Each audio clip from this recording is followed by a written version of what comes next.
오늘 한 언론의 단독 보도가 나왔는데 이겁니다. 이재명 대표에게 무죄를 선고한, 위준교사 무죄를 선고한 그 판사도 체포 대상인가? 라는 새로운 내용입니다.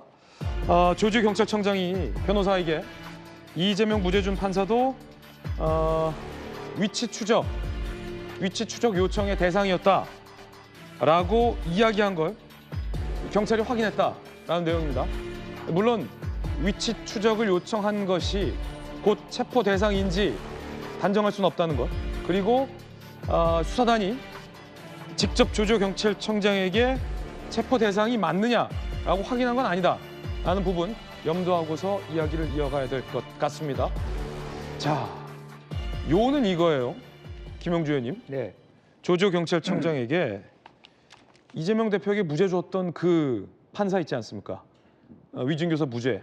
그 판사의 위치 추적을 요청해 왔었다라고 조조 경찰청장이 변호사에게 얘기했다라는 걸 경찰이 확인했다는 거예요. 어떻게 보십니까? 왜 물어봤을까? 사실일까?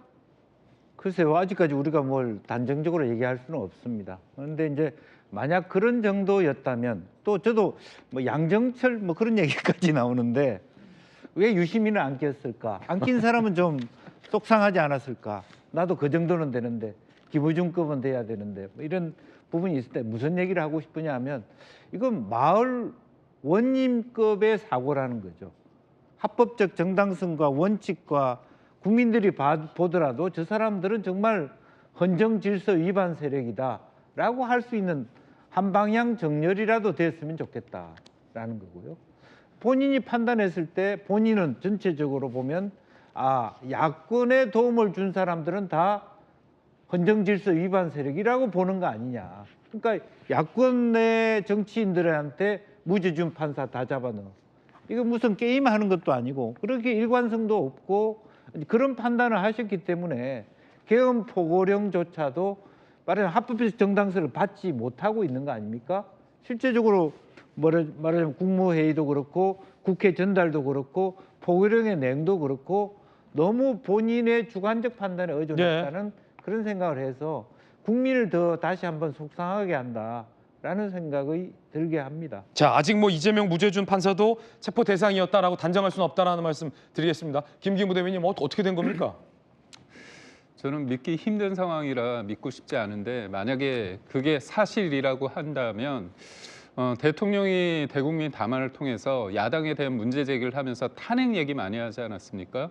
어떤 기관을 무력화하는 그러면서 언급을 했을 때 판사를 겁박하기까지 했다 그런 얘기를 했습니다. 근데 만약에 이게 사실이라면 판사에 대해서 뭔가 어떤 조치를 하겠다는 거 아닙니까? 그렇다면 본인이 야당을 비판했던 잣대에 비해서 똑같은 잣대를 본인한테 들이대면 그게 맞지 않는 상황입니다. 결국 야당이 검사를 이렇게 수많은 검사를 탄핵했을 때 우리가 비판을 하지 않았습니까? 그리고 판사도 겁박했죠. 야당에서 법 왜곡죄 처음에는 검사, 판사 다 탄핵한다고 했고 적용한다고 했다가 사법부에는 약간 꼬리를 내리는 형국으로 해서 법 왜곡죄에서 판사를 제외했습니다. 근데 이런 상황에서 우리가 똑같은 방식으로 판사를 겁박하고 뭔가 조치를 하려고 했다고 한다면 그게 어떻게 계엄에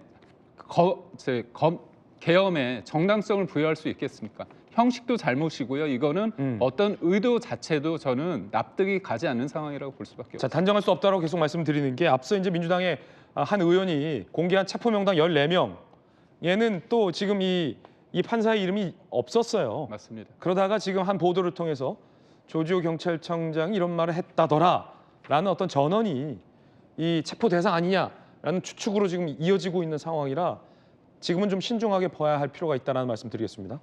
대법에서 근데 입장이 나왔어요. 판사 체포 시도가 사실이라면 대법도 조심스럽게 가정법을 쓰고 있어요. 중대한 사법권 침해다라는 입장을 조금 전에 냈다라는 말씀 속보로 전해드리겠습니다. 자, 아무리 전성훈 비서관님, 아무리 또 뭐 계엄을 했다 하더라도 지금 뭐 주요 정치인 체포 지시 여부와 관련해서 대통령과 뭐 특전사령관 등의 진술이 엇갈리고 있잖아요. 네. 그 와중에 아무리 마음에 들지 않는 판단을 했다고 판사까지 잡으라고 했을까라는 의구심은 좀 있습니다. 예, 그 사실 그 과거에 이제 우리가 계엄 40년, 50년에 있었던 계엄을 생각해 보면은 그때는 사실 무차별적으로 잡아들이지 않았습니까? 옛날에 뭐 다 잡아들였죠. 예, 그러니까 계엄이란 게 그런 거거든요. 그래서 이제 그런 계엄의 그런 것에 충실하게 생각했다면은 판사를 뭐 구속하는 것도 생각할 수가 있겠죠.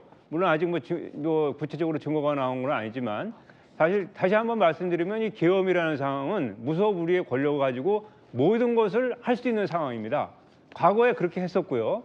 그러니까 이게 21세기 대명천지에 이게 엄청난 일이 벌어졌기 때문에 저런 가능성도 배제는 할 수 없다. 하지만 뭐 이제 구체적으로 뭐 증거가 이제 수사가 진행 중이니까 이제 이 계엄 상황에 대한 전말이 다 국민들한테 공개가 될 텐데 아마 구체적인 사실이 공개가 다 드러나면은 여러 가지 경악할 사건들이 생길 수 있을 것 같다는 생각이 듭니다. 이게 뭐 수사단의 정식 조사로 확인된 게 아니에요. 기사를 읽어봐도. 그렇기 때문에 그 판사도 체포를 했었다라고 단정되면 이 정확한 사실관계도 아닌 상태에서 뭔가 이 사건이 좀 호도될 수도 있기 때문에 이 이야기는 이제 여기까지 하겠습니다. 하나만 하면 권순일 대법관에 대한 체포를 하려고 했던 게 좀 입증이 돼 있죠.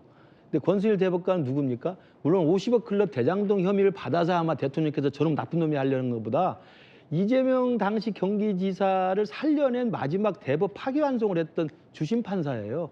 만약에 그것 때문에 권순일 체포해 그랬으면 똑같은 겁니다. 대통령 상상할 수 없는 상상을 계속 한 거예요. 왜 권순일 대법관이 정치인 그 체포조 이름이 들어가 있습니까? 저는 이해할 수 없는 거라고 봅니다. 물론 저 김동연 판사까지 했다면 정말 이건 거의 선을 넘어버린 거고요. 네. 뭐 유증규 사치 무죄 줬다고 체포를 했으면 이건 거의 박정희 때보다 더한 거죠. 근데 그게 아니라고 하더라도 권순일 대법관에 대한 체포 명단이 있었다는 것은 이미 여기저기 나와 있기 때문에 그것도 명백하게 이재명을 살려낸 사람이라는 그 억하심정으로 좀 했을 가능성이 크다. 이것도 네. 정말 권력, 특히 계엄을 사유한 거라는 좀 명백한 경고를 드립니다. 지금 돌아다니고 있는 이 체포 명단이라는 명단 주장도 대통령실의 주장과는 엇갈리고 있다는 말씀도 다시 한번 드리겠습니다. 수사를 통해서 보다 정확한 사실관계 확인이 우선시돼야 될 것 같습니다.